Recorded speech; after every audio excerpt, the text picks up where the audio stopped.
Yeah, I don't think we're looking for anything from the working group specifically.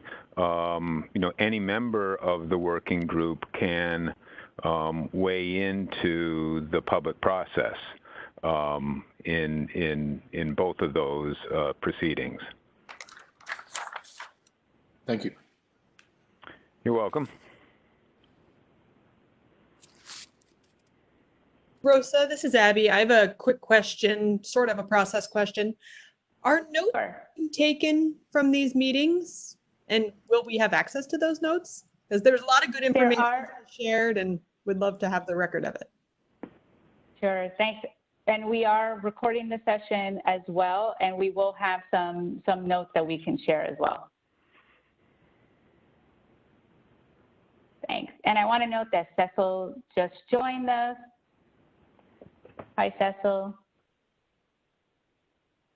Okay, any thoughts on the structure of the work plan as we're viewing it with the 3 columns?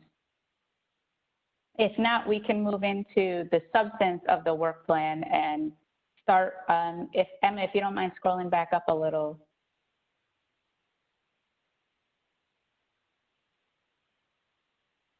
Rosa? Great, so we have, yeah, hi, Eddie.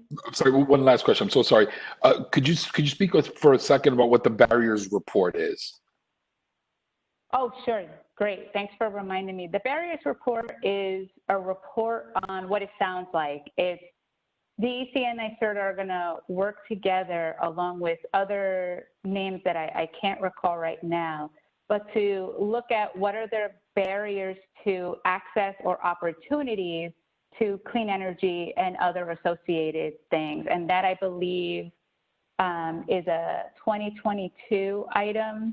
So we definitely want to work with the Climate Justice Working Group on that towards the, later years after we accomplish the disadvantaged communities work, because it does reference disadvantaged communities as well.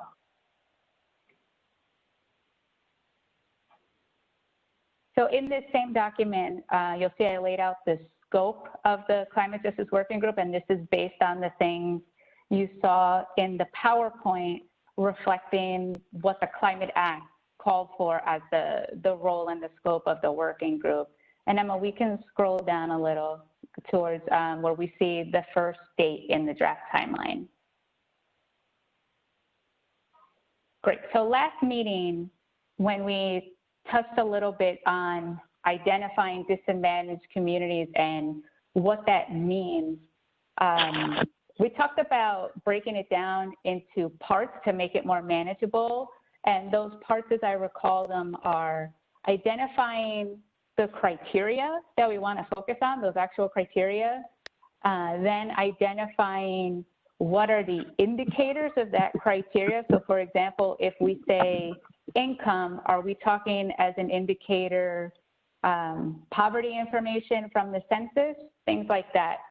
And then taking a look at those indicators and ensuring that whatever data is available for those, that it has the integrity and is provided in a way that we could then use it for the next part of our breakdown, which is a method to operationalize those indicators. And also finally, using the method we identify to then come up with the list of communities that meet the criteria and the methodology that we agree on.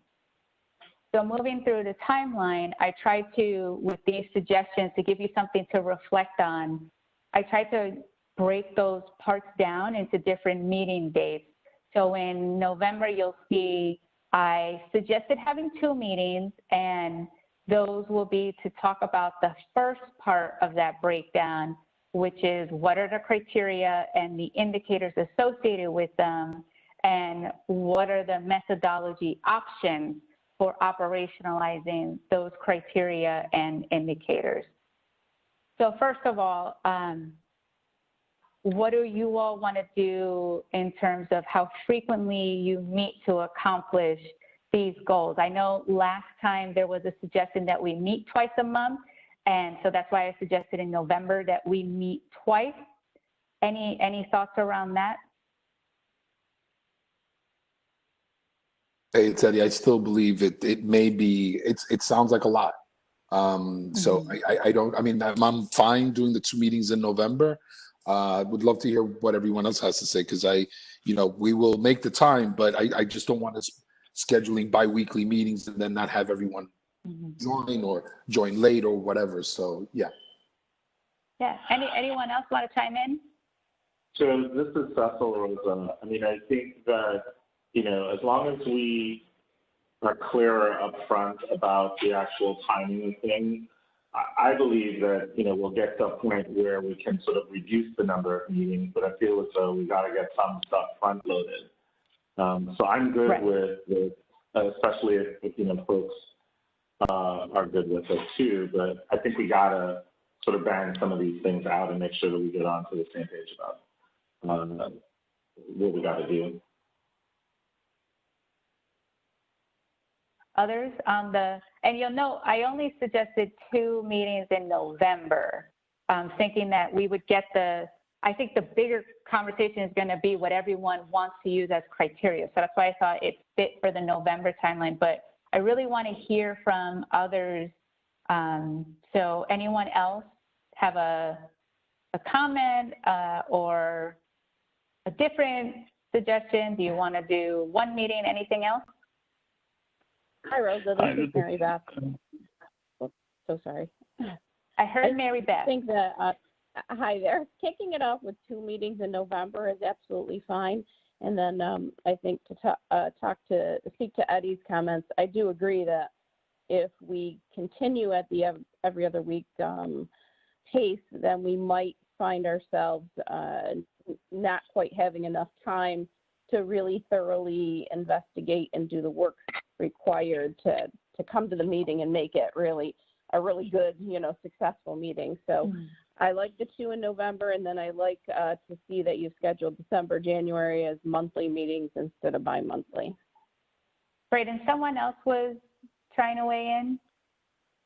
Yeah, hi, this is Donathan. I was just going to quickly sort of endorse everyone else at this point. I think it's critical that we begin early in as much as defining the terms, the criteria, the methodology, because once we have that established, this will more than likely smooth the path for us to move forward, but we need that ironed out in order to move forward. So I agree with the position. Great, thanks. And going back to something Mary Beth mentioned, that we're all prepared during these meetings, are there prep work that you would suggest for the November meetings? I did suggest that for the second one, that members come prepared to talk about their preferred criteria and indicators for discussion, but is there anything else you want us to include for prep work?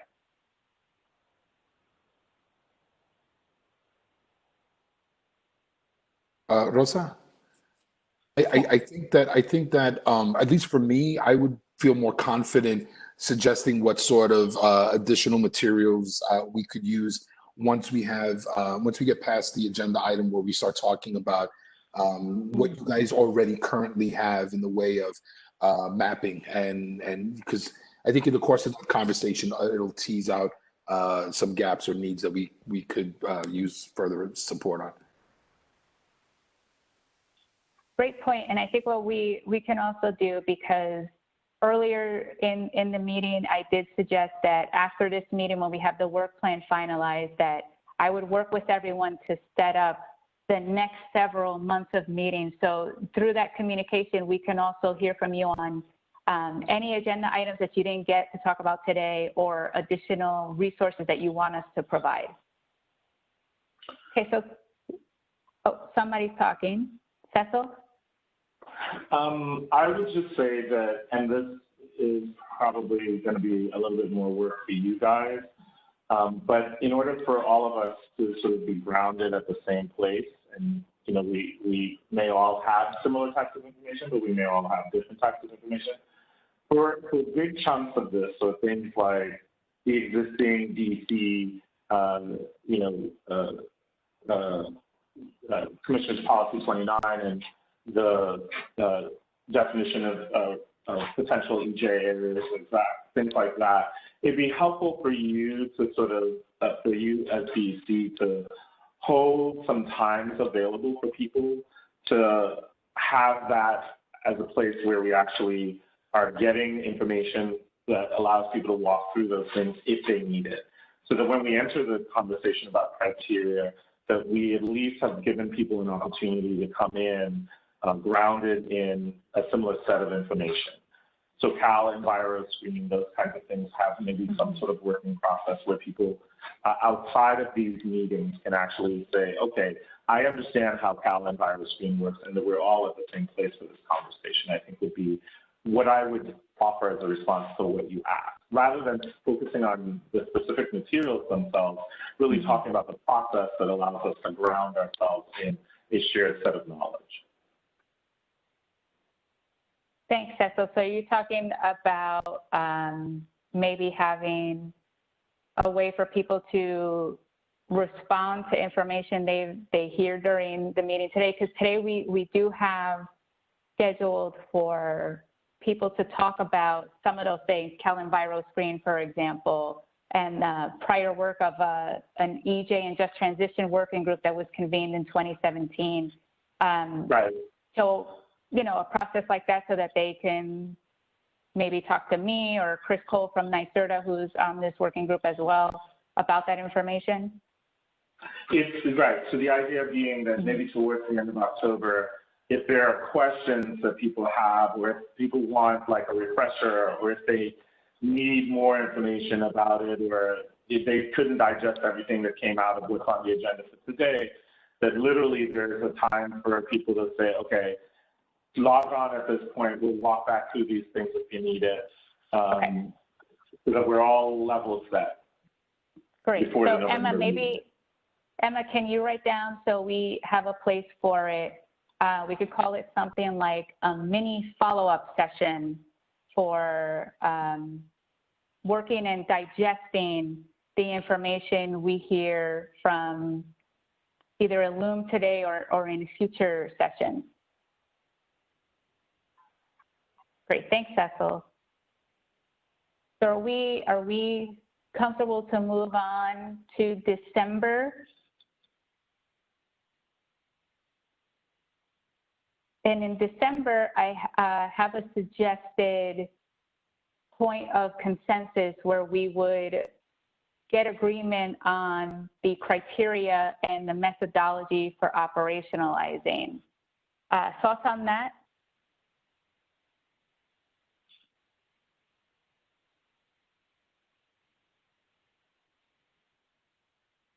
And in addition to that, to inform that meeting, I suggested, and giving ourselves homework for DEC and NYSERDA staff to use the criteria and methodology we talked about in November and prepare some sort of visuals so that everyone can see what, in graphic form, what we decided on at the November meeting. Does that sound like a reasonable use of time for December? Hey, Rosa, this is Chris Cole from NYSERDA. I think that makes sense, but I would also just put on the table that, you know, depending on kind of where we are after the first two meetings in November, in terms of, you know, there's a lot to consider with these indicators and the methodology.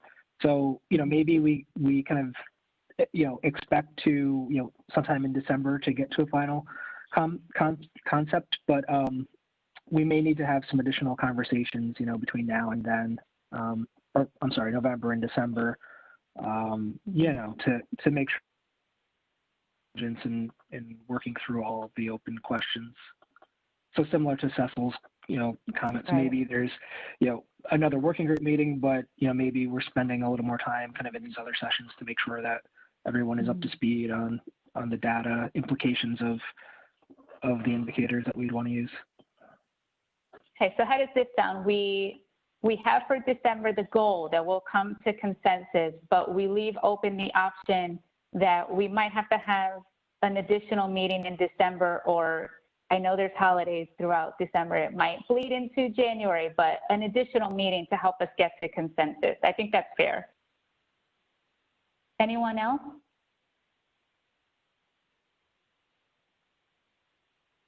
Rosa, this is Jared from ANCA. Yeah, I would agree that having the opportunity for another meeting to digest and process all the information that's going to come out of the November meetings would be helpful. Okay, great, thank you.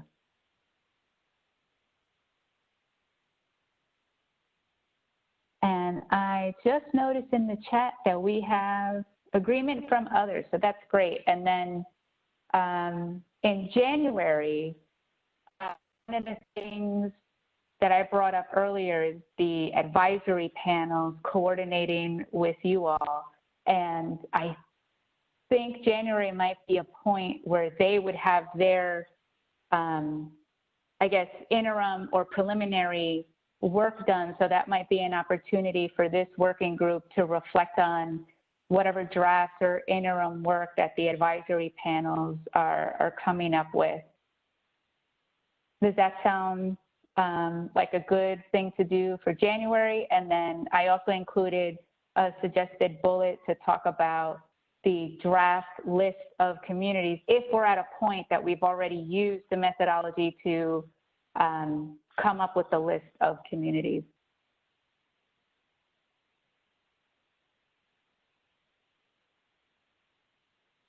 No other comments. Maybe it would be helpful. Let's scroll down a bit, Emma, because then in February and March, I thought it would be a goal that for February, we would have our finalized draft criteria and list, which means that would begin, if we presented it publicly, that would begin the 120-day public comment period, and we would then move to prepare and host the 6 public hearings on that draft criteria and draft list. February and March, does that seem like reasonable for us as a goal to have that draft list prepared and to begin planning the public sessions?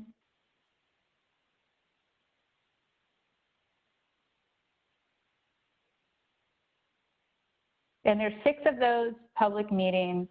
I know that we're gonna have to be conscious of where we are in terms of COVID-19 and how we can host those sessions, if they're all gonna have to be online or if there's other ways we can go about that in a safe way.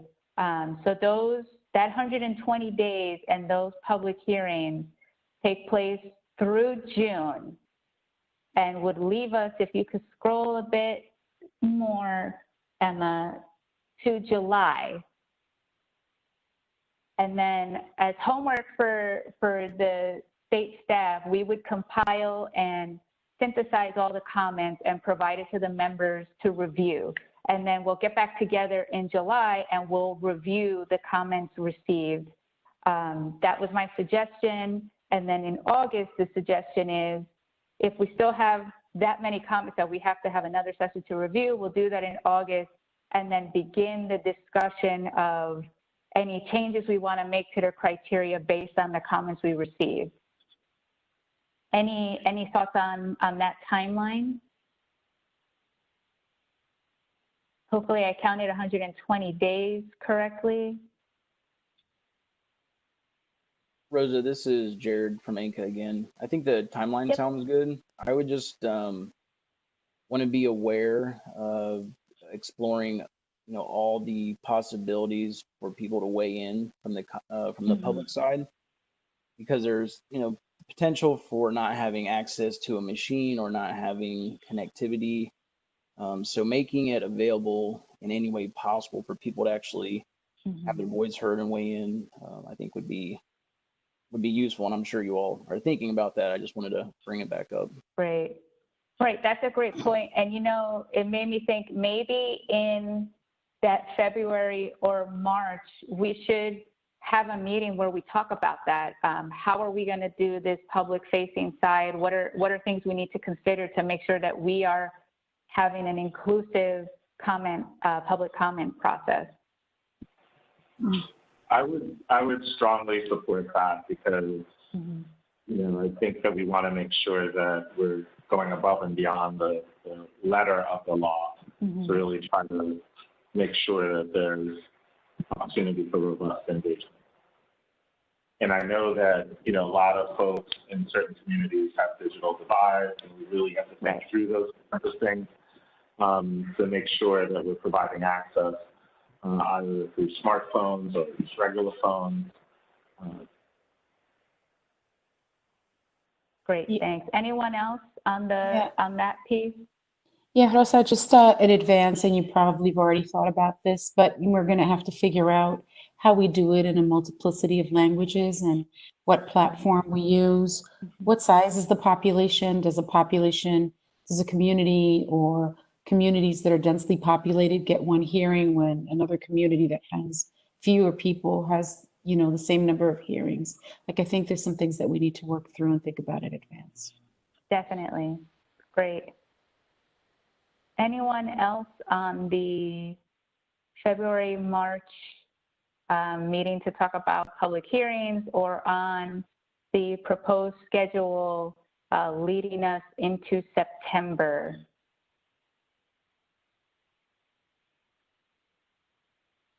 Okay, I don't see any hands raised.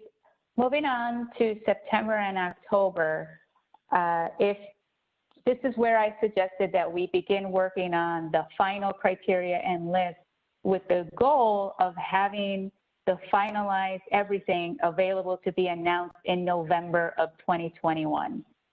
Any thoughts on that goal, especially as it relates to that definition is going to be playing into things like the barriers report, the draft scoping plan?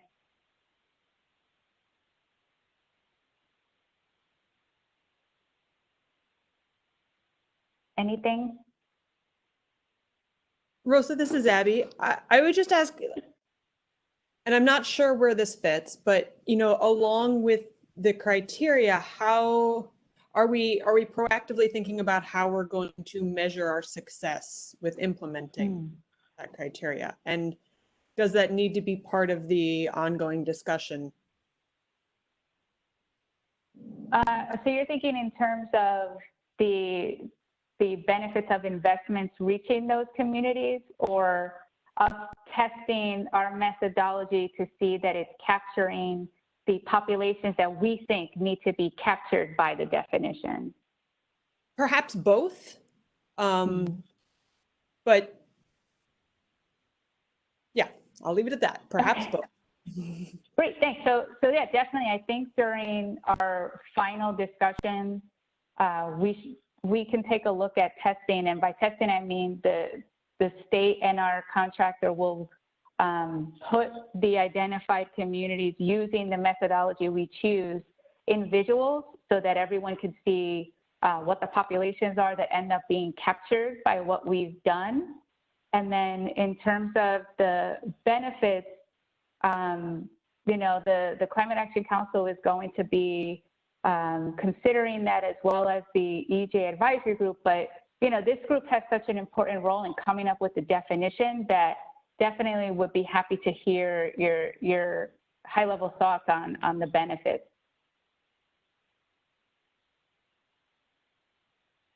Any other questions about this work plan? That has taken us to a bit of a year out, November 2021. You'll see for the rest of the schedule, I haven't put any meeting dates because I figured it might be best if we talk about that a year from now, about what we're gonna do moving forward for those next several months. Does that seem fair to everyone?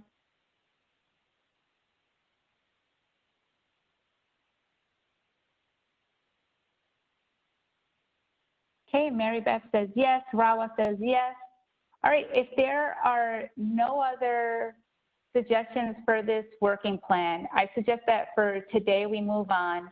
What I will do is I will send a finalized version of this to everyone, and you can take another couple days to look it through and make sure that it's really capturing what you envision for our work plan. But I think that really gets us to a point of getting that first major directive of identifying the criteria and the communities done. So Emma, once you're ready, if you can get us back to our PowerPoint. Hey, Rosa, this is Chris Cole. So just a quick point on the work plan. Given that there's a lot of work that's going to have to happen between now and in the spring, I guess I'm wondering, like, process-wise, like, how do we think about calibrating some of the, the longer-term milestones? I mean, we'll probably want to look at where we are kind of at a given point in time just to make sure that we're still on track. So maybe, so I guess what I'm suggesting is maybe every few meetings we kind of do a check-in on where we are in the work plan, and I mean, maybe some of these work streams might wind up being able to be addressed sooner than what we were predicting, but maybe not. But it's worth that's a good idea. We can work in a gut check during our agendas and our meetings to make sure that we're on track to meet our goal of November. Okay, Emma, if you can move us to slide 9. Now, you saw in the agenda that we being DC and NYSERDA and the other states wanted to talk about an interim approach to identifying communities, because as you can tell from our work plan discussion, we are working under time constraints to develop that disadvantaged communities definition. But in the meantime, the state agencies need a consistent approach to guide benefits while we are doing this very important work of coming up with the definition. So Chris, do you want to walk us through this slide? Yeah, thanks, Rosa. And so some framing, Rosa kind of teed it up nicely. We have, we're all kind of sensing some urgency to, get a final list of criteria for disadvantaged communities agreed to in advance. But in the interim, there's still, programs and initiatives that are out there and being implemented, and in some cases rolling out. For instance, the Make Ready order that came out of the PSC not too long ago is looking at how to, prioritize the installation of EV charging in certain communities. So while we're kind of looking at the development of the criteria for the disadvantaged communities that we're going to seek to operationalize here, we're kind of identifying the need to start to build in some, consistency in how program administrators are currently thinking about, disadvantaged communities or underserved communities as, these programs that are currently in place will continue to operate.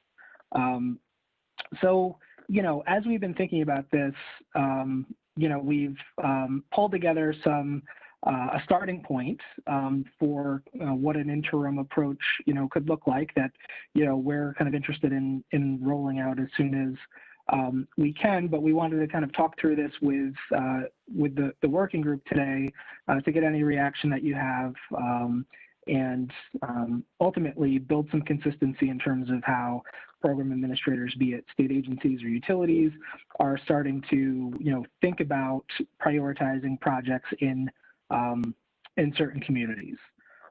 So, a couple things that really kind of stood out here as we're thinking about how to think about this is, we want to build obviously consistency across the programs. So we don't want to have one program that is, considering a disadvantaged community to mean one thing, and then, on the other hand, another set of programs that are kind of targeting in a different manner. We also want to look at criteria that will likely be part of, the final set of criteria that, this working group is going to land on. So, mainly kind of socioeconomic indicators, low-income communities, communities with, high portion of, minority populations. Like those are indicators that, will likely be part of any final, definition that we come up with. And then similarly, we're thinking about, criteria that could be, most recognized by the market, by the public, and by, state agencies. So looking at criteria that's already established, So that way, you know, in terms of implementation, we're able to point to, you know, indicators that most folks are familiar with. One thing to also flag here is, as we're thinking about this interim approach, it doesn't mean that, you know, we're currently going to be changing the way that, you know, programs are being implemented, in the sense that, you know, there are programs that are, you know, based on income eligibility, and they're application based. So we want to make sure that, you know, that process, you know, stays, you know, kind of the way it is until we have, you know, kind of a final sense of what, you know, this interim, or the final definition or final criteria looks like for disadvantaged communities. And, you know, as the final criteria become more clear and we finalize that definition, you know, we would then seek to kind of align kind of this interim approach that would be used for, you know, programs like I said, like Make Ready or New York Sun. We would seek to align with the final criteria that this working group establishes. And so we've pulled together some analysis to give you a sense for what the indicators that we are, you know, considering look like. And I think, Rosa, were you going to kind of walk through the analysis that was done? Sure. So Emma, if you could advance to the next slide. As Chris said, we really tried to look at criteria that, one, were included in those buckets or categories that the Climate Act anticipated, but also that there was some familiarity amongst the public and the state agencies. So you'll see on your screen there's 3 criteria, and these include HUD census tracts at the 50% of area median income. Specifically, we are looking at the top quartile of those census block groups, where the majority of the population has an annual income at or below 50% of area median income. And the reason we wanted to look at the top quartile is because it helps us target areas with the highest concentrations of poverty.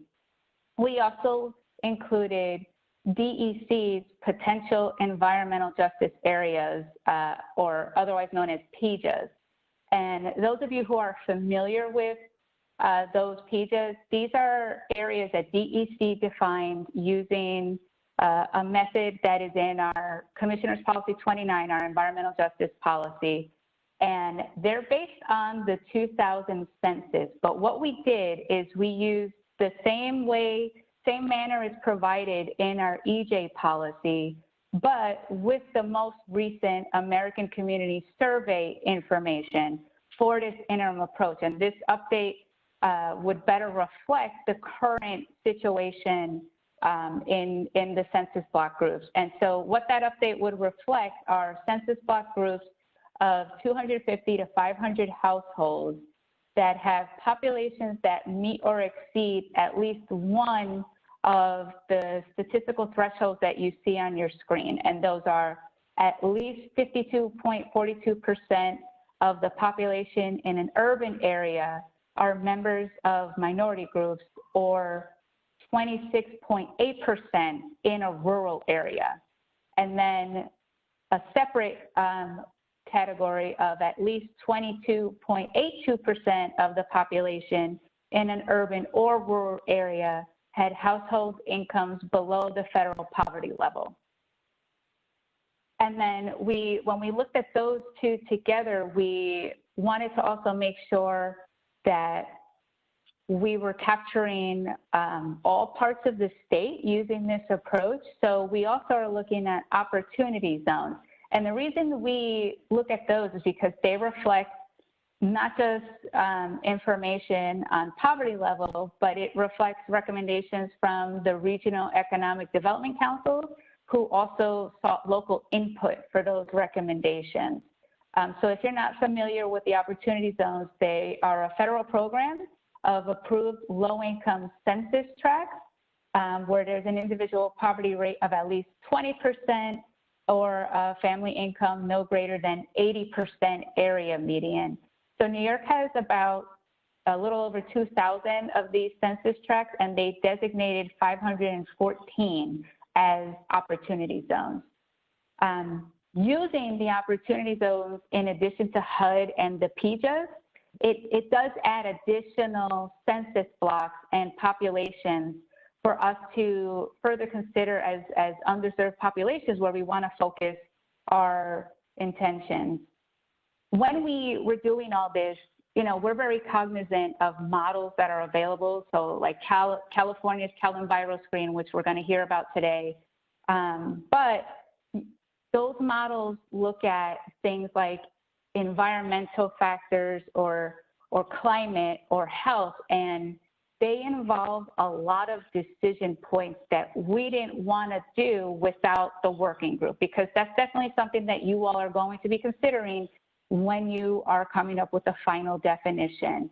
So we chose to just stick with income and race and ethnicity as our way of looking at it in the interim.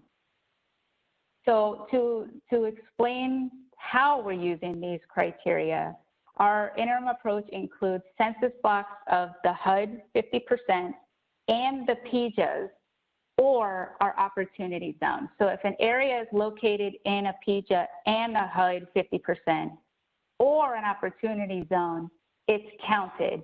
And the population is only counted once, no matter how many times it captures. So it can meet, you know, the criteria 3 different ways, but it's only going to be captured that one time. And as Chris mentioned, obviously our long-term approach is going to depend on the work of this working group and the final definition.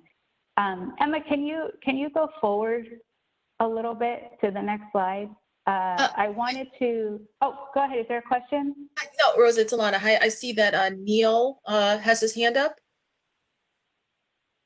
Neil, do you have a question on the criteria? No, I don't. Sorry, I think that was an artifact from earlier. But thank you, Alana. No problem. I appreciate it. But so if anyone has a question, Emma, if you go back to the slide, if anyone has a question on those areas that we're talking about, you know, I'm happy to try to answer them. And we also have David Witt from my office who can answer any questions. There is a question here from Jared. Did you want me to read it out, Jared, or did you want go to ahead. ask the question? You can read it. Okay. How do we ensure that opportunity zones identified to spur economic development or investment in disadvantaged communities are protected against predatory actions which may be operating under the guise of a beneficial community enterprise? So I think that question is getting at how the agencies are gonna invest or you know, looking at the benefits that go to these communities. And that's definitely a question that, you know, we'll keep in mind and elevate to the agencies as they go through this interim approach. And even, you know, a final approach, I think, is what your question is getting at as well. Emma, if you can go back to slide 11, I wanted to show the working group members. We did some of the analysis related to this approach, and I wanted to show how that reflects in terms of population captured. So this approach captures about 5.5 million New Yorkers, which is roughly 28% of our state population. And thinking about it in terms of geography, about 69% of the captured population, so people, are in New York City, 12% in downstate, not including New York City, and then 19% upstate. And that's a lot of numbers, but if, Emma, you go to slide 12, we do have a visual of what that interim approach looks like in upstate. Now I'll hold there for a second. And the next 2 slides have a similar visual, but for downstate and then New York City. So then, Emma, if you could go to slide 13 and hold for a few.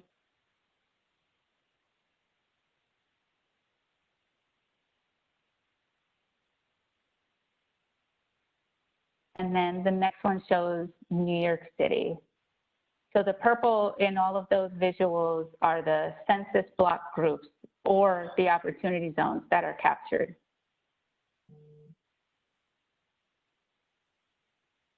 So that was everything we wanted to bring to you today about that interim approach. Are there any questions at this point for Chris or I? Then I do.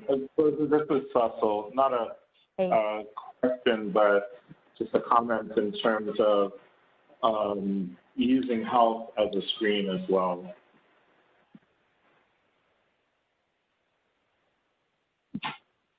Great, thank you, Cecil. And I know when we have that criteria and indicator approach, there's a lot of different health indicators that we can look at. So that's definitely going to be a point of conversation moving forward. Rosa, this is Rawa. I was actually going to say the same thing, but to be very specific around using Department of Health social determinants of health markers, which is pretty broad and really gets to the root cause issues of poor communities. And then my only other comment was, you know, hearing those numbers of about like 19% or 28%, those numbers just don't resonate with me, in particular in upstate New York and Buffalo, the city in general, where we have, you know, over a 30% poverty rate and the third poorest city in America. So I would maybe love an opportunity for the Climate Justice Working Group to get links to all the information that you shared that has more of the in-depth way of how you're looking at it, like the PJAs and opportunity zones and all of that, so that we can study it and be better prepared to add some additional ways that we're thinking about screening tools. Great, thanks, Rawa. And then, so to that point, you're going to hear a lot more about screening tools in the next half of our working group. And Emma, if you want to move to slide 15. We have today with us Jeff Herder from Department of State, who's going to walk you all through the Environmental Justice and Just Transition Working Group and their mapping subgroup. So for those who aren't familiar, in 2017, Governor Cuomo convened an EJ and Just Transition Working Group that had a few tasks assigned to them. But one of the things they did is they broke into a mapping subgroup because we wanted to look at what should go into an environmental justice tool or mapping tool that would help us identify environmental justice areas. So Jeff Herder led that mapping subgroup, and thank you to him for helping us walk through that subgroup's efforts today. So Jeff, if you're on, would you take it away? Thanks, Rosa. Hi, everybody can hear me okay? Okay, I'll take the nod from Cecil as a yes for all. So we, yeah, as Rosa introduced, we convened a group, and we can go to the next slide. This just identifies what we were tasked with, which was basically to identify environmental justice indicators that could be used in a New York-centric EJ mapping tool, and then kind of consider what some of the functionalities of that mapping tool might have and might look like. We had a great group of, it was a mixed group between state agency folks and stakeholder groups, much like this group is. Next slide. And we took a look at, and it sounds like we're going to look at these after my presentation, but the group took a look at what was out there, what's existing, who's already doing something like what we're considering doing. And we looked at the Enviro application, which was pretty intensive. They took 6 years to identify the indicators that they're going to use to create this mapping application. One of the things that they do is they create a rating system in hotspot areas, and in general, the group didn't think that was the way that they'd like to go with New York. And then we also looked at the EPA Enviroscreen, which is a nice tool. They're very well documented. They had very similar indicators, EJ indicators, to what California used. I think they were almost all overlapping except for maybe 2 or 3. And they had excellent documentation. We were able to download the data directly from the Enviroscreen website. But I find it, I'm a little picky when it comes to website applications and mapping applications and how easy they are to use.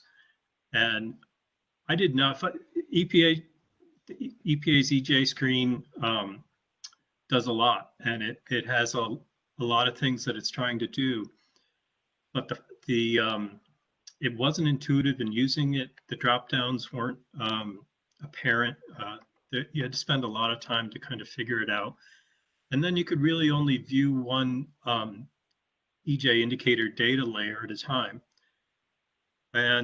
But they did have a really nice report functionality that you could click on or identify an area, and it would give you a full like 3-4 page report that you could download or print out. It would talk about all the different indicators. So so it was a nice application, but I didn't think that it was necessarily something we wanted to completely emulate. Next slide, please. So we discussed in the group the data sets that we were able to download from the Enviroscreen site and reached consensus on all of them. They had 11 environmental indicator data sets, and then the next slide, please. And 7 socioeconomic indicators. Excuse me. And this slide, as well as the last slide, you can see a little snapshot. Sorry for the emergency vehicles going by on the road. You can see that those are data sets that have been loaded into the Department of State's Geographic Information Gateway. Gateway, I'm just going to use Gateway for the rest here. And so we've loaded all of those data sets that we downloaded from Enviroscreen onto the Gateway. They're available for viewing and download. We can go to the next slide. I think I'm pre-talking about this already. Right, so we're providing them through the Amazon Web Service Cloud that we have. And folks can go in and take a look at the data sets. They can add as many as they'd like to the view. It starts getting a little meaningless when you have a bunch in there and you have to manipulate the views, but these are the steps that you would use to get to it. It's in the search window, you could just type in EJ and you can see there are 18 data sets that show up. 17 from Enviroscreen plus the DEC's potential EJ areas. Hey, Jeff, just for a moment, I think we have a hand raised. Elizabeth, did you have a question? Sure. Yeah, hi, Jeff. I was just wondering if you had an opportunity to explore the National Institute of Environmental Health Sciences and look at their data sets and the research and the work they've done on toxic exposure and susceptibility for frontline communities and communities of color. I think that the EPA Enviroscreen is great. We actually tested it when it first came out. But I also think that that you should consider the work that's being done in the NIHSs, particularly the NIHS. So I don't know if you've done that or you had an opportunity to check that out. No, that's a great recommendation. We haven't looked at that, but I think that my guess is that the next thing we did will touch on some of the information and the indicators that you saw on their site that you're interested in.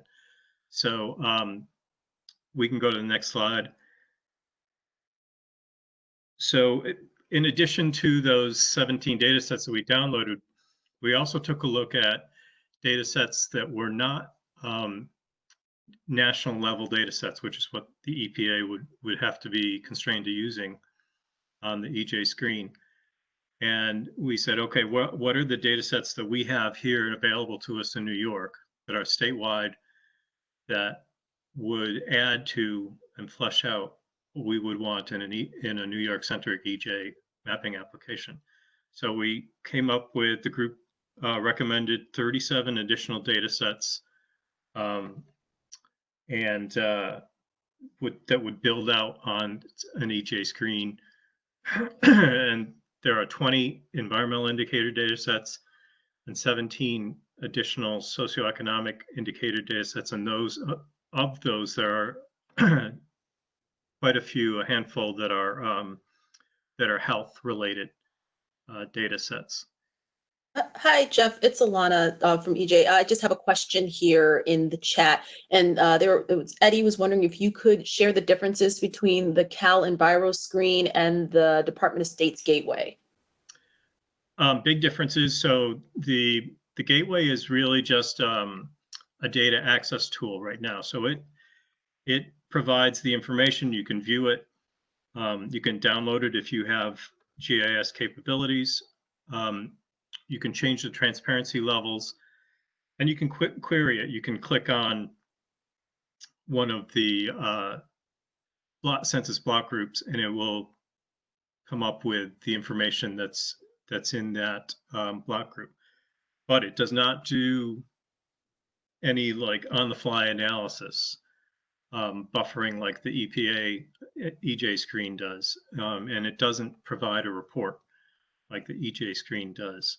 So that's a big difference. The Gateway is more a portal, and the EJ screen is an application that, if you think about it, as one is kind of providing information to the other, if a client kind of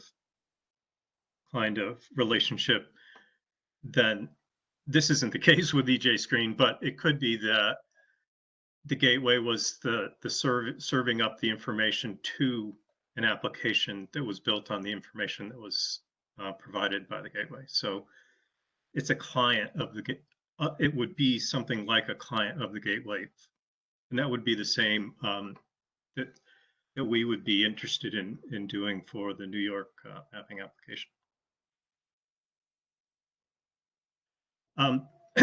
I see another chat question about the 37 data sets. Rosa, did you share that with the group, or?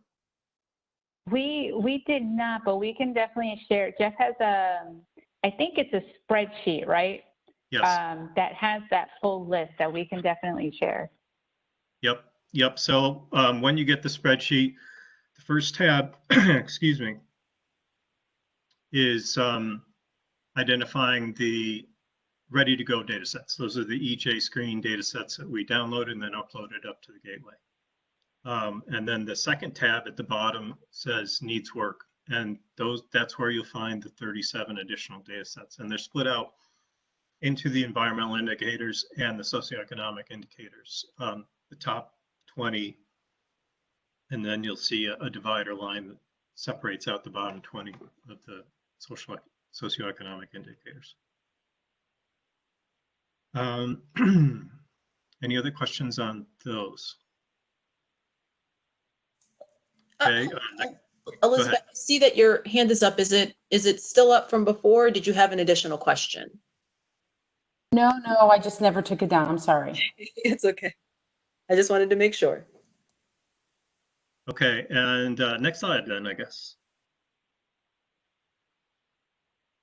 And then some of the recommendations that came out of the mapping subgroup are the additional indicators should include state program implementation funding, that the mapping tool should be user-friendly, include multiple indicators that include the consideration of health, climate, environmental, socioeconomic burdens. I don't know if you saw on the last slide, but peaker plants was one of the ones that was identified. Also, hospitalizations for asthma, hospitalizations for COPD. So those are the kind of things that were identified. Next slide, please.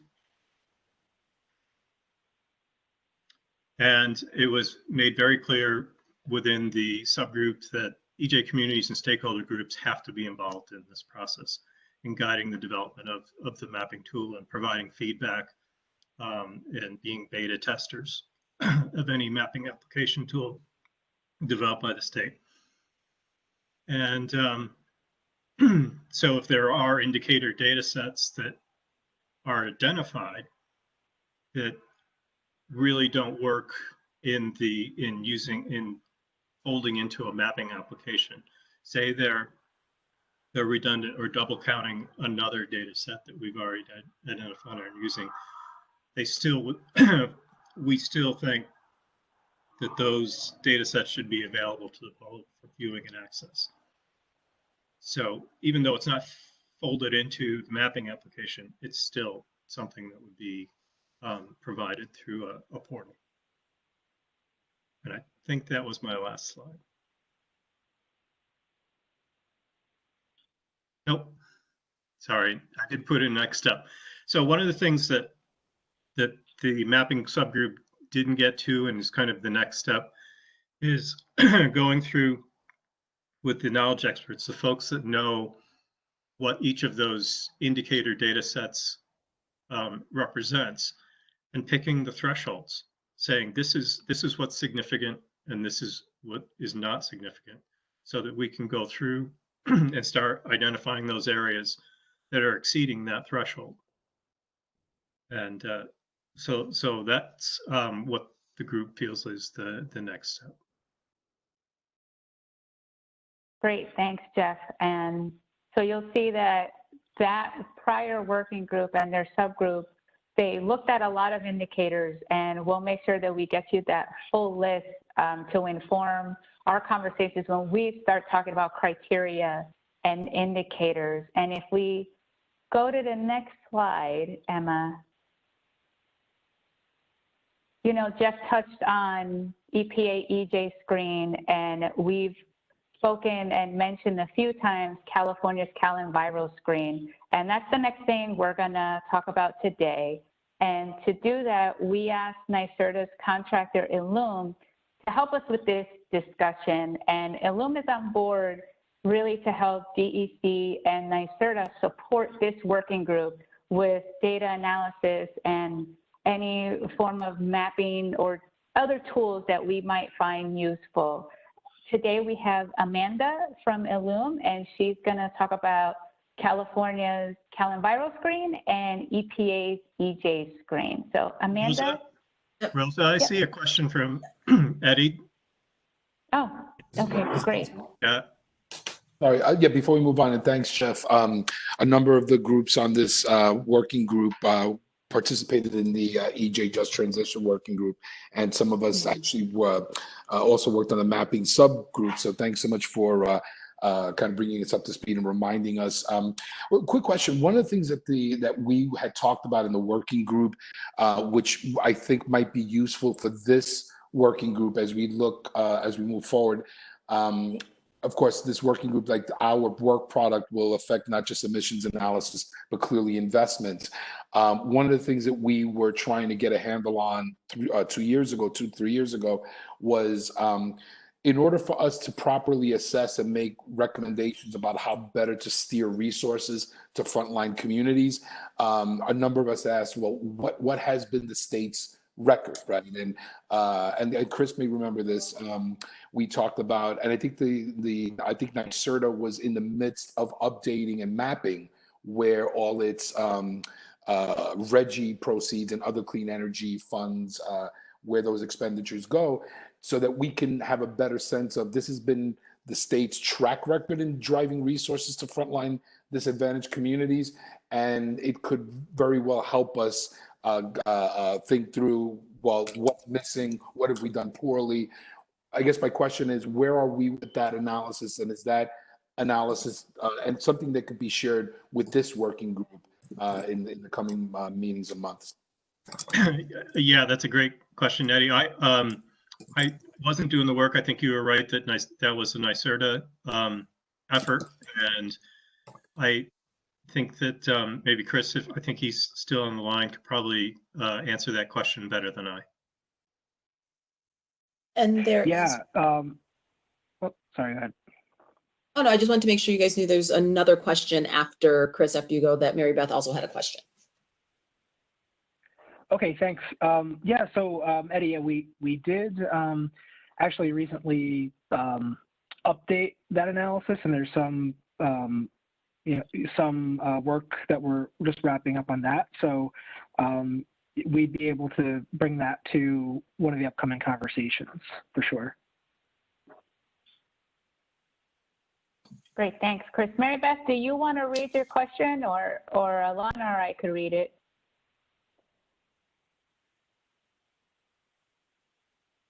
You can go ahead. That's fine. Okay, great. So Mary Beth had a question going back up to the interim approach conversation and a concern about opportunities being concentrated in the more densely populated parts of the state, so New York City and larger upstate cities. And her question is about including limited resource farmers and or beginning farmers to capture more rural areas in the interim. And thank you, Mary Beth. That's a great point. And if you don't mind, for me to follow up with you on those resources.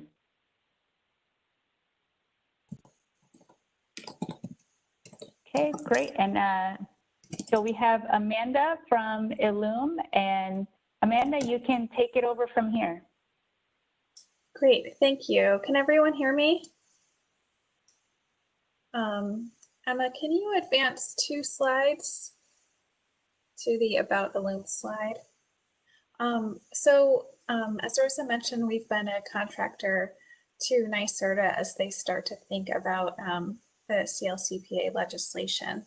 And we are a woman-owned research and evaluation firm that works primarily in energy and energy efficiency to help utilities and regulators across the country improve program outreach, access, and participation toward bringing greater equity into energy services and energy efficiency. We've done a lot of ethnographic research, market research, and analytics across the country to hear from people who have historically been underserved by energy services and energy efficiency, and understand their barriers to accessing and using energy efficiency programs. And through this customer research, getting into people's homes, seeing people in their communities, talking with them, this has really been a platform to work with regulators on studies that directly affect policy around equity. So we've engaged in California looking at electricity rate design and how different time of use rates could affect different households. We're doing a lot of work in Massachusetts with low to moderate income, limited English proficiency households and renters to inform programs and policies. We're currently working in Arizona around electric vehicle access and equity. In Minnesota, we've worked with the Commerce Department, City of Minneapolis, and a utility to provide analysis and an interactive dashboard similar to what might be possible here related to underserved communities. So I've been really personally looking at disparities in energy efficiency access and participation for more than 10 years. And at the beginning, when I got to start looking at the data showing really stark differences, there wasn't a lot of interest in really looking at those disparities. And we really had to push stakeholders to care about that. So it's really encouraging for me to see where things are, to be at a place where states and legislators are really pushing for environmental justice. And my colleagues and I are just really grateful for this opportunity to help and support you as you start this process. So as Rosa mentioned, this snapshot of Enviroscreen and Screen, which I think Jeff are starting to introduce, is based on some questions in the August working group about understanding how other states have gone about identifying disadvantaged communities. And California seemed like a good place to start. Actually, environmental justice stakeholders started working on a screening tool more than 10 years ago, before there was even legislation about disadvantaged communities, and a lot of agencies, stakeholders, and the public have been involved. And I don't even know how to estimate the number of years that were involved. Jeff mentioned 6 years. I've seen other charts showing a decade long or longer process. As Cecil mentioned, another goal of starting here is to allow the working group to see an example, to see the types of decisions they made, the steps involved to start to ground yourselves in the decisions that may be involved in defining disadvantaged communities. And as Rosa mentioned, this is really meant to be a quick snapshot of what was a very extensive process, really just scraping the surface. And there's so many directions. We're happy to support if you have follow-up questions or looking for resources to cover all the different aspects of the decisions that you might need to make. So what I'm showing here today is based on pretty extensive documentation by the authors of administrators of Enviroscreen, which include the Office of Environmental Health Hazard Assessment, the California Air Resource Board, California EPA. I'm not going to say that much about the stakeholder process today, knowing that in the short term, you're really focused on criteria and indicators and a scoring system, but there's a lot in the stakeholder and public processes that that is there to be learned from as well. And actually, I know that the DC and NYSERDA have previously talked to California stakeholders about their process, and stakeholders have said they're willing and able to help and answer questions, speak further. So starting by maybe looking at some of the similarities in the legislation between California and New York. Hey, Amanda, can I jump in for a second? Are we on a different slide yet? Oh, sorry, we're on slide 6. With so that would be, I think, slide 30 in our combined one. Yes, that one. Okay, great, thank you. I'll try to remember to advance the slides. Looking at some of the legislative similarities here, and on the map on the left is a map of the disadvantaged communities that we'll talk about more. This is just a snapshot. One motivation for the disadvantaged communities definition was a Senate Bill 535 in 2012 that set guidelines for how carbon auction proceeds from their cap and trade program should be distributed.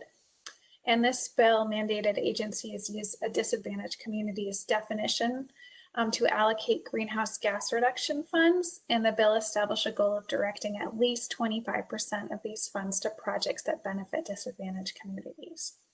So to be able to allocate these funds and evaluate outcomes, California had to go all the way through not just looking at the indicators, but really coming up with a yes/no designation that clearly states what is and what is not considered a disadvantaged community. So agencies could clearly say where and if funding was going to disadvantaged communities.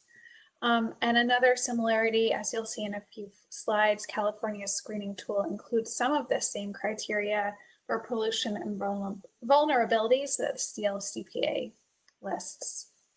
So let's go to the next slide. And here's an example of Enviroscreen. So this is the screening tool that fits as one tool within this broader approach and process of getting all the way through to defining a disadvantaged community. Enviroscreen is used by numerous agencies and stakeholders in California to identify communities that are disproportionately burdened by multiple sources of pollution and vulnerability. And this tool was developed by the Office of Environmental Health Hazard Assessment through a long stakeholder process with multiple workshops and public comment periods. So Enviroscreen itself is a scoring and mapping system, as Jeff showed, that scores census tracts on 20 indicators of environmental, health, and socioeconomic conditions. And it does go a little bit further than EJ-Screen, which Jeff mentioned, just mapped and showed you individual indicators. It combines all of these different factors and indicators into a single combined score. So what you see here is a map of that overall score of how census tracts fall in that combined score that's meant to capture cumulative impacts, pollution burden, and vulnerabilities. And finally, I want to say here, so Enviroscreen goes all the way toward this overall score that lets you kind of compare communities in a relative sense, but Enviroscreen itself doesn't designate communities as disadvantaged. And actually, that was kind of a separate follow-on process where the California EPA was actually responsible for identifying designated disadvantaged communities and went through another decision-making process of figuring out where the threshold or cut point should be and identified the top 25% of census tracts that scored the highest in the Enviroscreen tool as disadvantaged communities. So while I did list a few similarities, I just want to note, looking at this as an example, this screening tool is developed for a pretty specific policy objectives for specific uses. They had in mind specific agencies that will be using it for specific legislation. The original screening tool is really focused on pollution burden and cumulative impacts. So as I kind of talk through the process, I want to focus, talk more about that process than the specific indicators they used, which I know I can tell everyone is starting to think about a lot. Oh, sorry, we skipped slide 7, so let's go back and look at, did we look at 7? Right, did this slide show up the map of the overall scores? Yes. Okay, great, so let's go to the next slide. Just looking at the process. So this is a pretty simplified view of the process. The way I think about it is having these 3 broad steps. So first, thinking about your screening criteria, the concepts you're trying to represent, and finding indicators and data to represent those criteria. Then it's how do you combine, weight all of those indicators to come up with some kind of score that either scores communities on a certain concept or scores them overall. And then after you have a score, how does that help you to actually designate or classify disadvantaged communities? How does one community become on the disadvantaged communities list and one does not? So I would call that either the designation approach or the classification approach. And let's go to the next slide here. I'll try to, okay. So here's a snapshot of the indicators in the current version of the tool. Currently, they're on the 3rd version of the tool. There's previous versions that were released and went through extensive public comment periods. This is version 3.0, and there's 20 indicators overall, and they're grouped into 2 overarching components: pollution burden and population characteristics. The pollution burden indicators, you'll see air pollution. A lot of these metrics come from the California Air Resources Board air monitoring data, but as Jeff mentioned, some very similar metrics and data are available through Enviroscreen. And some other variables on the left side came from state departments and agencies. And as Jeff mentioned, some of this require some custom analysis and custom methods like GIS analysis to fit or model environmental data to the census tract level. In terms of population characteristics, you'll see socioeconomic factors on the bottom, which mainly came from the census from the American Community Survey. And then you see just a few health indicators, which came from the California Office of Statewide Health and Planning, as well as the California Department of Public Health. So I would like to pause here and just give you a minute to look at some of these indicators. I know you've all been thinking a lot about different indicators you might want to see in New York. May I ask a question? Sure. In the meantime, to what it sounds to me, correct me if I'm wrong, like this is pretty much entirely based on geography. So where people are located. How do they account for population characteristics that aren't necessarily tied to census tract? That's a great question, and that did come up in stakeholder comments, and there were concerns expressed about low-income households and individuals living outside of these census tracts. And I'll talk about that a little bit. They actually introduced another set of criteria and another screen for low-income households and communities. So ultimately, actually, they did have a disadvantaged communities definition, which was very much geographically based. It was all about the census tract you were living in. But the legislation was amended and expanded in recent years to consider low-income households and families in other places. And they added an additional criteria to identify priority populations to try to direct investments to priority populations with which they define as either a disadvantaged community or low-income communities and households in other areas. And I can talk, I have slides about that, but that's a really great point and question. And this is very much by doing things at the census tract level and looking at community characteristics, it's tied to the locations where people live. Amanda, Eddie Bautista has a question. Hi, Amanda, thanks so much for this. My question is a little more about the application of Cal Enviroscreen. Our conversations so far have been really looking at our exercise to get to a screen from a state, agency as well perspective.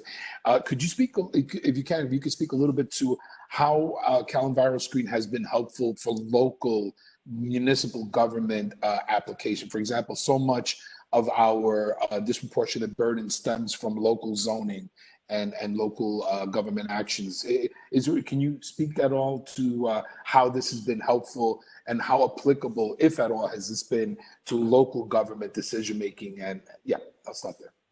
That's a really great question. I think, what I've read has been more about how it's been used at a state level to allocate things at a state level. I would imagine there is more that's been done at the local level, but I don't have a great answer for that and would be happy to look into that further. And this is Chris. That might be something we could also follow up with our colleagues in California on. So as a follow-up to today, if there are any additional questions that we have, we could have that follow-up discussion. Great. And thank you, Fabiola, for clarifying, what that legislation was and exactly there's an additional bill passed to expand SB 535. Hi, Amanda. I wanted to ask a question as well. Is this a good time? Yeah, it's great. I was wondering if you had gotten any feedback about additional indicators that should have been included, because we know that race is an indicator independent of economics, and we also know that the historical legacy of poor health is an indicator. And so, looking at asthma alone or cardiovascular disease alone, looking at any of these alone sometimes is not sufficient.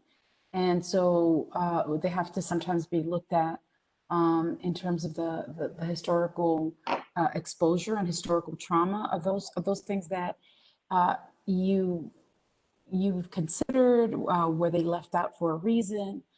Just a little background on that.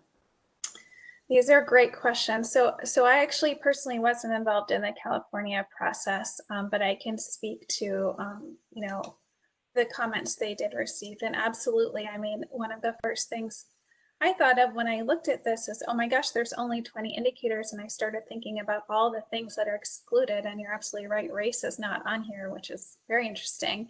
And I can talk more about that. They absolutely did receive many comments throughout each iteration of the process about additional things that people wanted to see. There's a really interesting document I can share a link for of all the comments they received on additional indicators people wanted and their reasons for considering them or not considering them. I mean, I think the other thing here is there's only 20 indicators, and you can imagine, this group alone could easily come up with 50 or 100 to fill each of these buckets. So how did they decide on this list? And I think it comes back to like what their specific policy goals and objectives were and how they needed to use this tool. And they were really trying to adhere to some clear objectives they had for indicator selection. So if you want to go to the next slide, Emma.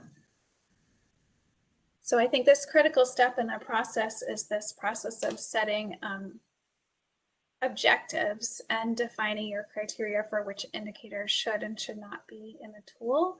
Really always bringing it back and having a place they could get back to okay, well, you know, this indicator sounds interesting. A lot of people are interested in it. How does that tie to our objectives? How does it help us represent, you know, widespread concerns related to pollution in California, which was one of their objectives. I will answer the race question directly, which is really interesting. So at the point that they drafted this tool and published this tool, there were certain agencies in California that were not allowed to use race as criteria for directing funds. So they kind of purposely excluded it so that the tool wouldn't explicitly include race in case agencies were not supposed to use that as a factor for allocating funds or making decisions. But there ends up being a very strong correlation with the final scores on race and ethnicity that you could look into further. There are also no climate indicators, which stakeholders have raised as a consideration, and a future version of the tool might have them. Hi, there is a question. Batista has a question. Eddie, did you want to ask it, or would you like me to ask it?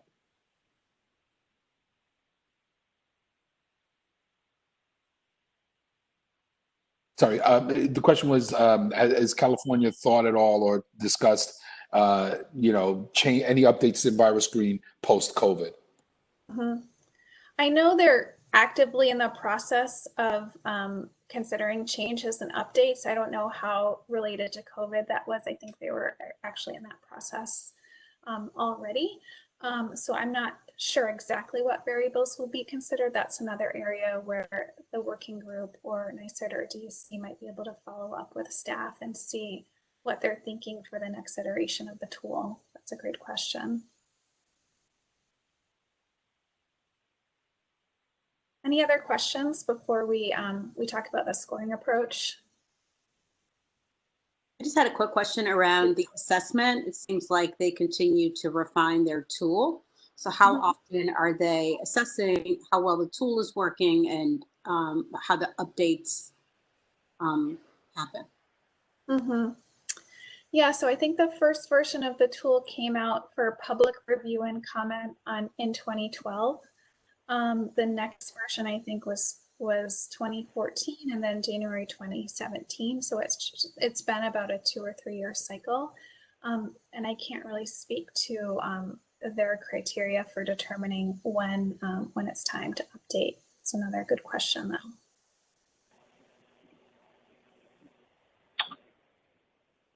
All right. Amanda, this is Cecil. Could you go back one slide, or whoever's advancing, or yeah.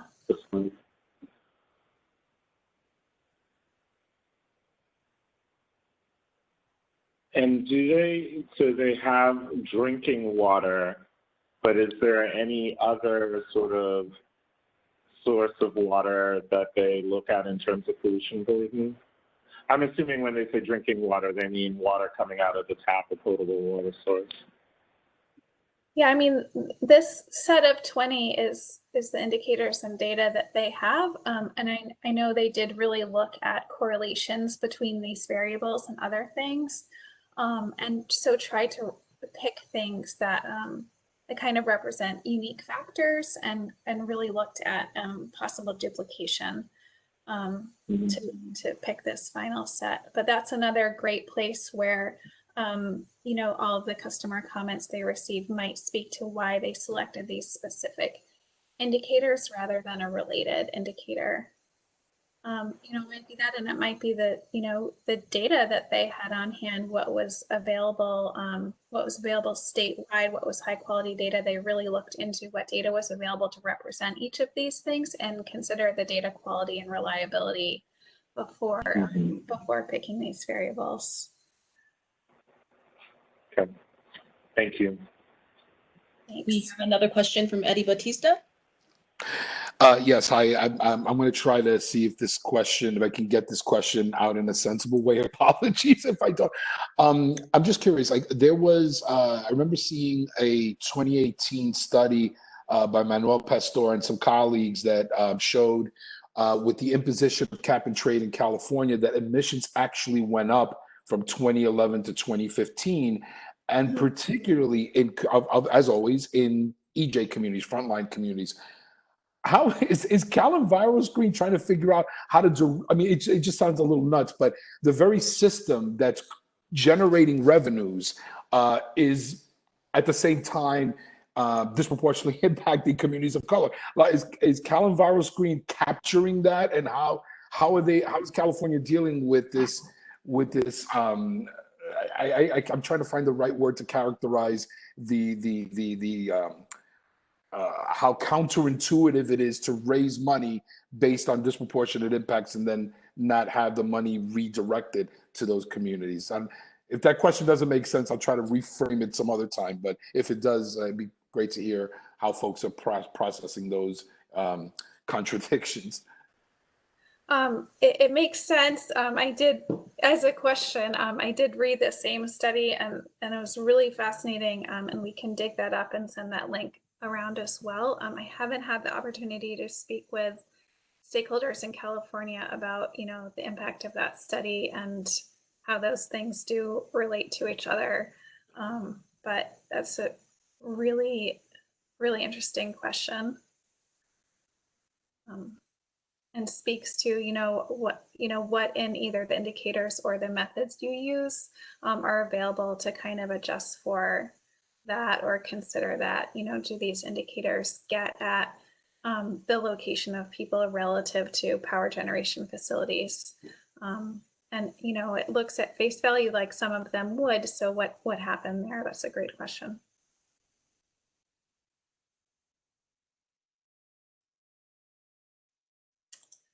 So let's move on to the next slide, 2 slides actually, and look at the scoring approach.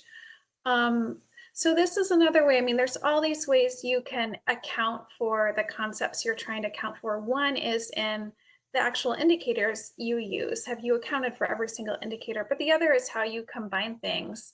What's given more weight, what's given less weight, how things are combined to represent concepts or at an overall level. So once you know the criteria and indicators you want to use, how do you score each census tract or combine scores if you want to combine scores? And there's a lot of decisions there, and it sounds like in November, you might have the opportunity to think about this more and all the options available for decision for scoring and combining scores. And I don't really think there is a right or wrong answer. Again, it's really tied to the objectives of the tool and the concepts you're trying to represent. So this is just one approach, one way of doing each of these things. And this actually evolved over time. A lot of different scientists, academics weighed in on exactly how this methodology should work. First, they really had to figure out how to deal with the raw data that measure these different things, which comes in on much different scales. So you might have one air quality variable measured in parts per million, and then proximity to a hazardous waste facility in miles, or you might have proportions of people that fit certain characteristics. So how do you get those to be on the same scale so that you can compare them in a relative sense? California took the approach of converting them to percentile scores. You could also use some kind of normalized scoring system. And again, we could talk about the pros and cons and trade-offs of some of those at another time, or support that discussion in another way. Once you have everything kind of scored or rescaled, I might say, how do you combine them to begin to understand either average burdens or cumulative burdens, or average or overall vulnerabilities? And California did this by grouping these indicators into 2 components with 2 subcomponents. And within each group, they took the average of all the percentile scores within the components. So they ended up with 1 score for pollution burden overall and 1 score for population characteristics. And then what do you do for that if you still want to go further and get to the place where you want every community to have one type of score to kind of simplify things, cull things down so you might be able to define things as a disadvantaged community? Do you want to go all the way to creating a single score? And they did go all the way to a single score so they could kind of look at things in one layer.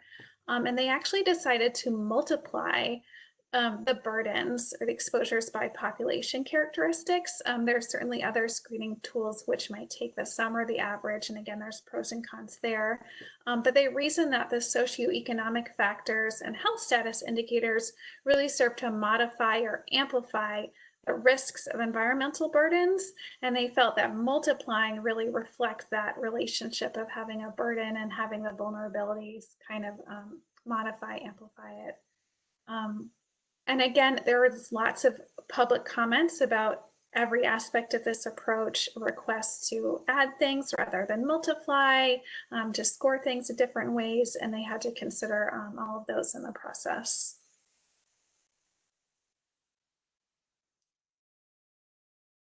So any questions here before we move on?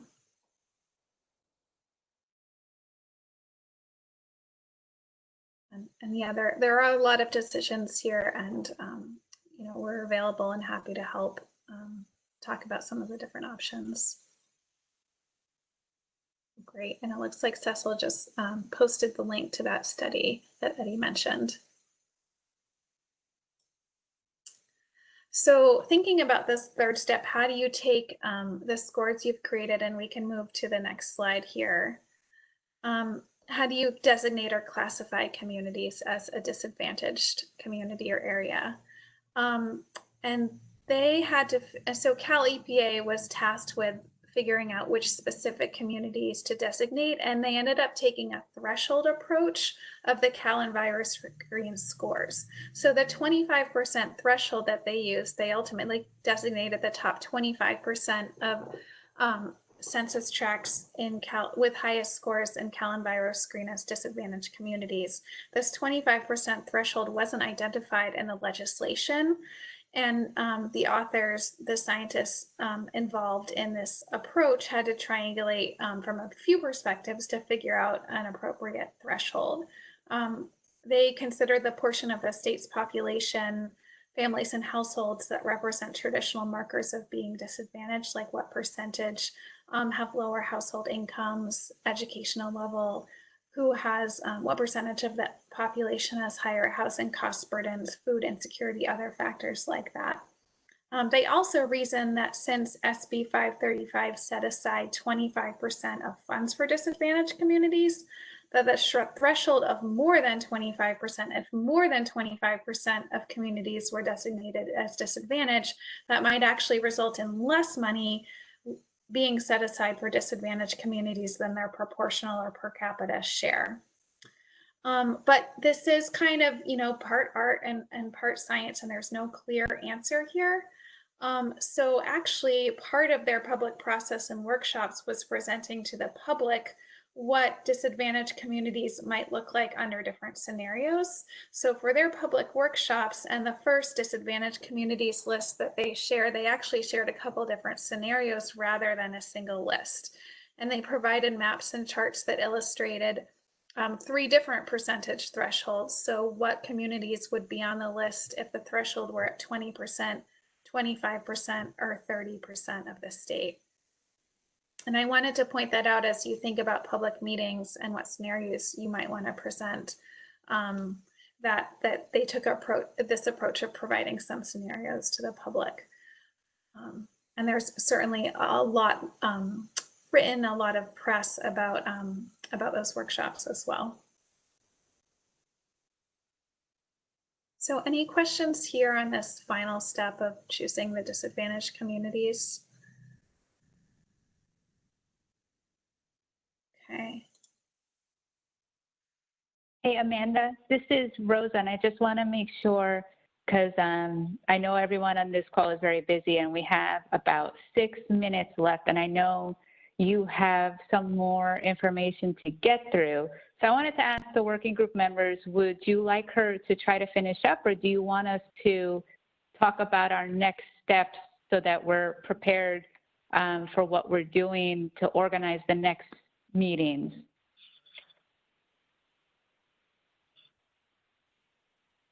I'm happy to let Amanda finish up if you all want to keep going through this, and then I will email everyone for next steps.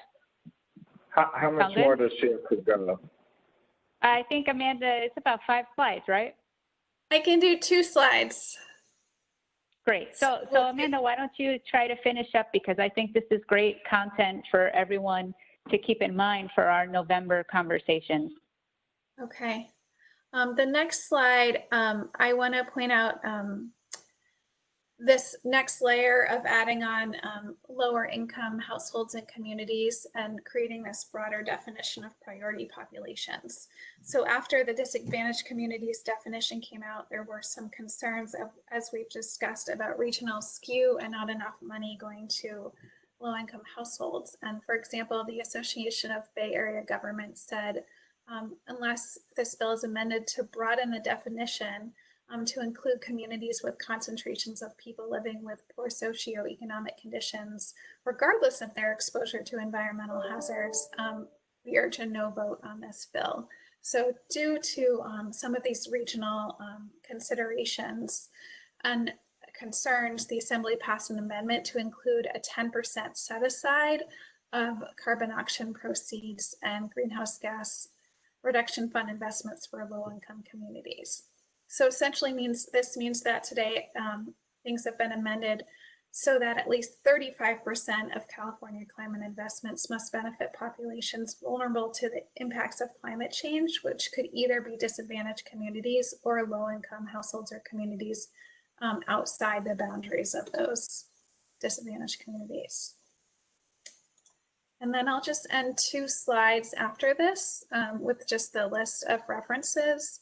And these are some references ranging from a really simple 2-page visual fact sheet to a lot of the technical documentation on their indicators and how they combined the metrics, their methodology. And then the final link is a summary of all the public comments they received and their responses, which show you all the different indicators people requested and their reasoning for considering them or not including them.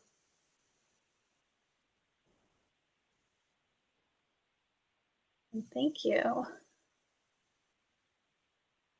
Great, thanks, Amanda. Did you have 2 other slides on Enviroscreen that you want to touch on very briefly? I know that Jeff covered a lot of this, so maybe you could take a couple minutes. I think Jeff covered basically what I would want to cover. It's just clarifying that this is more a set of indicators, of individual indicators and not a combined index. But it's really valuable because of the coverage of the data and how granular it is. So as Jeff and the mapping subgroup did, a lot of it could be used within New York.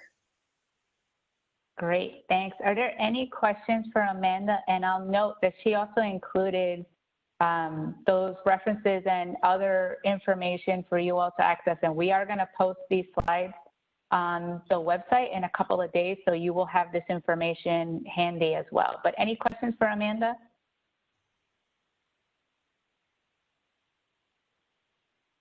Rosa, I'm actually full of questions that we clearly don't have time for. And so I think to me that just reinforces some of what we were talking about earlier, that it would be helpful to have some of this in advance or have additional meetings that are just focused on get the content and then we come together to discuss it. Because I'm so sad that I have to jump off now because like we just got to the good stuff. But I do have to say goodbye. So thank you. Thanks. For a wonderful presentation. Thanks, Abigail. So let's just go to our next steps. We heard a lot of great ideas. We got a lot of information. So for our next steps, I will be following up with everyone with the finalized work plan.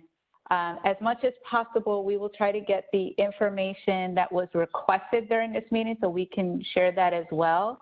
And then pay attention to the email for scheduling because I'm going to attempt to schedule the next several meetings at one time so that you all have it on your calendars and we can provide information earlier on than a few days before the meeting for that. Any last thoughts in our final moments?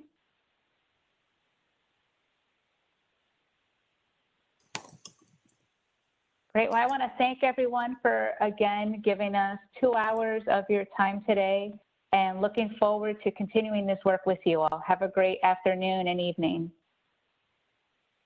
Thanks, Rosa. Take care, folks. Thank you, Rosa. Take care, everybody. Thank you, Rosa. Have a good day, everybody. Thank you. Have a great day.